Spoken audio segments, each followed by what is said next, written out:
Hi yo-yo viewers, subscribe చేసేటప్పుడు అక్కడ ఉండే గంట సింబల్ ను ప్రెస్ చేయడం మర్చిపోవద్దు. అప్పుడే మీకు ఎనీ టైం అప్డేట్స్ నోటిఫికేషన్స్ వచ్చేస్తాయి. ఏపీ ముఖ్యమంత్రి చంద్రబాబు నాయుడుపై వైఎస్ఆర్ కాంగ్రెస్ పార్టీ సీనియర్ నేత బొత్స సత్యనారాయణ ఘాటు విమర్శలు చేశారు. ఓటుకు నోటుకు కేసులో తెలంగాణ ఏసీబీ దాఖలు చేసిన రెండవ ఛార్జిషీట్లో కూడా పేరును 22 సార్లు, మొదటి ఛార్జిషీట్లో 26 సార్లు ప్రస్తావించిందని, అందువల్ల చంద్రబాబు నైతిక విలువకు లోబడి వెంటనే ముఖ్యమంత్రి పదవికి రాజీనామా చేయాలని డిమాండ్ చేశారు. బొత్స విలేకరుల సమావేశంలో మాట్లాడుతూ తాను నిప్పు అని పదే పదే చెప్పుకునే చంద్రబాబు ఇప్పటికైనా విచారణను ఎదుర్కొని నిప్పో తుప్పో తేల్చుకోవాలన్నారు. సంఖ్యాపరంగా టీడీపీకి మెజార్టీ ఉందని, వేరొకరిని ముఖ్యమంత్రి కుర్చీలో కూర్చోబెట్టుకోవచ్చని ఆయన కోరారు.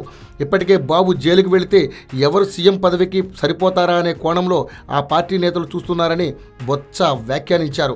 రాష్ట్ర ప్రజలకు మంచి సందేశం ఇవ్వాలంటే చంద్రబాబు పదవి నుంచి తప్పుకోవడం మేలని బొత్స అభిప్రాయపడ్డారు. ఓటుకు నోటు కేసు కుట్ర మహానాడులో ప్రారంభమై హైదరాబాదులో ఒక నక్షత్రాల హోటల్ వరకు జరిగిన సంఘటనలపై 139 పేజీల ఛార్జిషీట్లో వివరించారన్నారు. ఓటుకు నోటు కేసులో తెలంగాణ ఏసీబీ కోర్టుకు సమర్పించిన మొదటి ఛార్జిషీట్లో 26 సార్లు, ఇక రెండో ఛార్జిషీట్లో 22 సార్లు చంద్రబాబు పేరు నమోదైందన్నారు.